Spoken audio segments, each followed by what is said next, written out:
మీలో ఎవరైనా పాపం చేస్తుంటే బయటికి రండి ప్రభు దగ్గర కంటే వచ్చే ధైర్యం ఉందా మీకు? మీలో ఎవరైనా తప్పిపోయి దేవునికి అసహ్యకరమైన పాపము, దేవునికి అవమానకరమైన క్రియలు మీరు చేసి దేవుడి నామాన్నే దుఃఖపరిచిన స్థితి మీలో ఉంటే బయటకు వస్తారా? ప్రభు పక్షాన నిలబడతారా?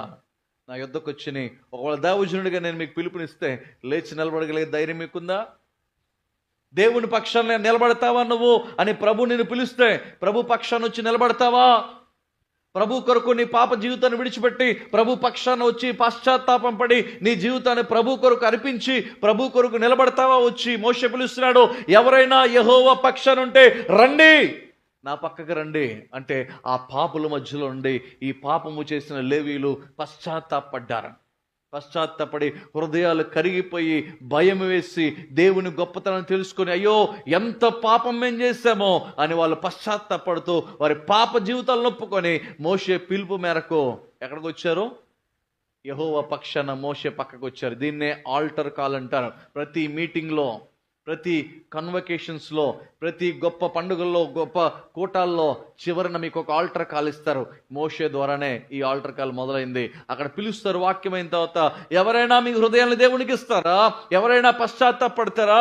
ఎవరైనా మీ జీవితాన్ని దేవునికి ఇస్తారా? ప్రభు పక్షాన్ని వచ్చి నిలబడతారా అని చివరి పిలుపునిచ్చినప్పుడు ఎవరైతే తమ పాపాన్ని ఆ గుంపులోండి ఒప్పుకొని ప్రభు దగ్గరకు వచ్చి నిలబడతారో దేవుడు వాళ్ళని ప్రత్యేకించుకొని దేవుని మందసపు సేవ చేయడానికి వాళ్ళని అభిషేకించి ప్రతిష్ఠిస్తాడు. దేవునికి స్తోత్రము కలుగును గాక. లేవీల గురించి అన్న మాట చూడండి.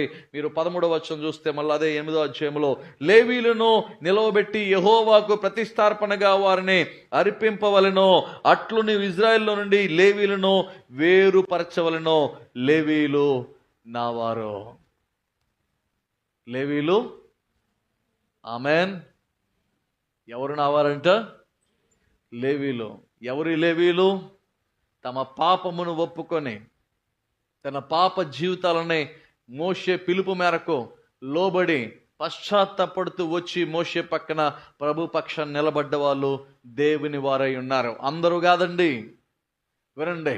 దేవుని కొరకు ఉపయోగపడడానికి, దేవుని కొరకు వాడబడ్డానికి, దేవుని మందస్సపు సేవ చేయడానికి, మందిరపు సేవ చేయడానికి పశ్చాత్తాపడి తమ పాపములు ఒప్పుకొని ప్రభు దగ్గరకు వచ్చి నిలబడ్డవారు ఈ లేవీలు. దేవుడు అంటాడు, లేవీలు నా వారై ఉన్నారు.